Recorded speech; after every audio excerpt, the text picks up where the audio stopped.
Le 24 mars 2026, c'est le coup de tonnerre dans le monde de la tech. OpenAI annonce la fermeture de Sora, son application star de génération de vidéos. Une décision choc, à peine 6 mois après un lancement qui avait été triomphal. La raison officielle ? Un simple recentrage stratégique. Mais derrière cette annonce, la vérité est bien plus complexe. C'est une histoire de panique financière et au fond de survie. Bonjour et bienvenue. Cette analyse s'appuie sur un dossier spécial publié en mars 2026 sur le portail iainfo.fr. Un dossier signé par Didier Taormina. Alors, plongeons ensemble dans les faits pour comprendre ce qui s'est réellement passé. Commençons par le début, si vous le voulez bien. Le grand mystère, la chute de Sora. Une chute aussi spectaculaire qu'inattendue. La question que tout le monde se pose, comment un succès aussi fulgurant a-t-il pu s'arrêter net, comme ça ? Quand on regarde la chronologie, c'est juste vertigineux. Pensez-y. Septembre 2025, lancement fracassant. En moins de 5 jours, 1 million de téléchargements. Décembre, on annonce un accord majeur, historique même, avec Disney. Et puis, mars 2026. Fin de l'histoire. Brutal, net, sans le moindre préavis. C'est vraiment ce paradoxe qui est au cœur de toute cette affaire. Alors voilà le tableau. D'un côté, on a la communication officielle très lisse, un recentrage stratégique. En gros, OpenAI nous dit qu'ils se reconcentrent sur leur objectif ultime, l'intelligence artificielle générale. D'accord. Mais de l'autre côté, il y a les faits, la réalité du terrain. Et cette réalité, c'est qu'on a débranché sauvagement une application qui caracolait en tête de l'App Store, une application qui avait séduit des millions de personnes et des partenaires prestigieux. Et là, forcément, ça nous amène à la question. La question qui va nous guider pour la suite. Pourquoi ? Pourquoi une entreprise déciderait-elle de s'aborder l'un de ses produits les plus populaires, un produit qui cartonne ? Eh bien, la réponse n'est pas à chercher du côté de la stratégie, mais plutôt du côté du portefeuille. Et c'est là justement qu'on va lever le rideau. On va oublier un peu les communiqués de presse et les grandes visions sur l'avenir de la tech. Parce que la vraie raison derrière tout ça tient en un seul mot, la panique.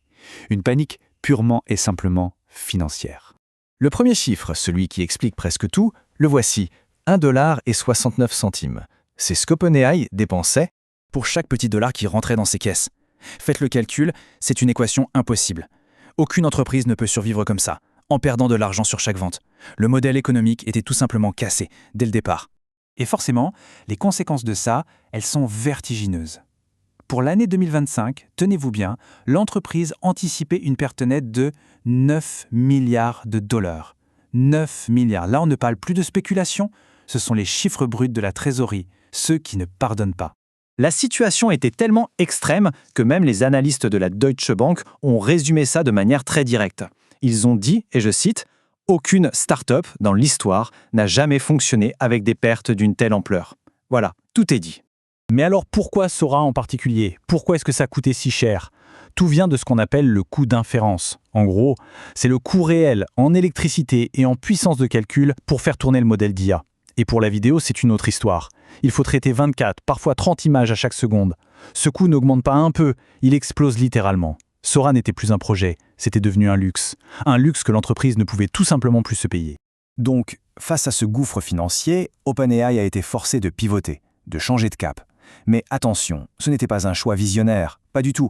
C'était une décision dictée par l'instinct de survie et, ironie du sort, par le succès d'un de ses concurrents. C'est là que ça devient fascinant.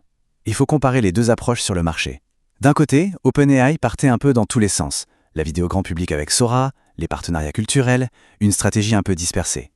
De l'autre, son grand rival, Anthropic, avançait de manière méthodique, presque chirurgicale, en se concentrant sur ce qui rapporte le plus, le texte, le code et surtout les clients professionnels. Une stratégie bien plus disciplinée. Et ça a payé. Et le résultat, il est sans appel. Anthropic a commencé à capter 73% des budgets des nouvelles entreprises qui investissaient dans l'IA. 73%, ne laissant que des miettes 27% à OpenAI. Le marché a parlé. Il a validé l'approche d'Anthropic. Pendant qu'OpenAI courtisait le grand public, son concurrent, lui, mettait la main sur le marché le plus juté. Donc il faut appeler un chat un chat. On ne parle pas d'un pivot stratégique ici. C'est une copie pure et simple de la stratégie du concurrent qui gagne. L'entreprise qui se voyait en leader incontesté est maintenant obligée de courir derrière son rival pour ne pas couler. Bien sûr, une décision aussi brutale, ça ne se fait pas sans casse. La fermeture de Sora a fait de vraies victimes collatérales. On peut résumer les dégâts en 3 points. D'abord, le partenariat avec Disney. On parlait d'1 milliard de dollars de potentiel parti en fumée. Ensuite, les créateurs, tous ceux qui avaient misé sur la plateforme, qui avaient passé du temps, se sont trouvés abandonnés du jour au lendemain. Et enfin, toutes les questions éthiques super complexes sur les deepfakes et les droits d'auteur qui, comme par magie, n'ont plus besoin de réponse. Parce que oui, la modération des contenus sur Sora, c'était un casse-tête monumental, un défi quasi impossible. En fermant le service, OpenAI a choisi la solution de facilité, une solution très Silicon Valley. Quand un problème devient ingérable, eh bien on débranche la prise et on passe à autre chose. Mais au-delà du cas de Sora, cet événement est vraiment un symptôme. Il nous révèle une vérité plus profonde sur l'état réel de l'industrie de l'intelligence artificielle aujourd'hui. Et on arrive au point central. La rhétorique officielle parle de la quête de l'AGI, l'intelligence artificielle générale, ce Graal technologique qui justifie tout. Mais derrière cet écran de fumée, l'objectif réel est beaucoup plus terre-à-terre. Il faut préparer une introduction en bourse pour assurer la survie financière. Et Sora, avec ses coûts, était devenu un énorme obstacle sur cette route. Ce qui arrive à Sora n'est pas un cas isolé. C'est le signal que tout le marché de l'IA est en train de basculer. L'euphorie des débuts, l'expérimentation à tout va, c'est terminé. On entre maintenant dans une phase de consolidation, où les investisseurs ne veulent plus de promesses, ils veulent de la rentabilité. Tout ça nous laisse avec une question assez fondamentale finalement. La mission affichée d'OpenAI est de développer une IA bénéfique pour l'humanité, mais la fermeture de Sora, dictée par la pression financière, nous oblige à nous demander est-ce que l'IA est vraiment développée pour l'humanité ou avant tout pour satisfaire les marchés financiers ? L'histoire de Sora est donc un avertissement sur la fragilité de cet écosystème, où la technologie est de plus en plus soumise aux impératifs financiers. Pour continuer à suivre ces évolutions complexes, retrouvez toute l'actualité autour de l'intelligence artificielle sur le portail ia-info.fr.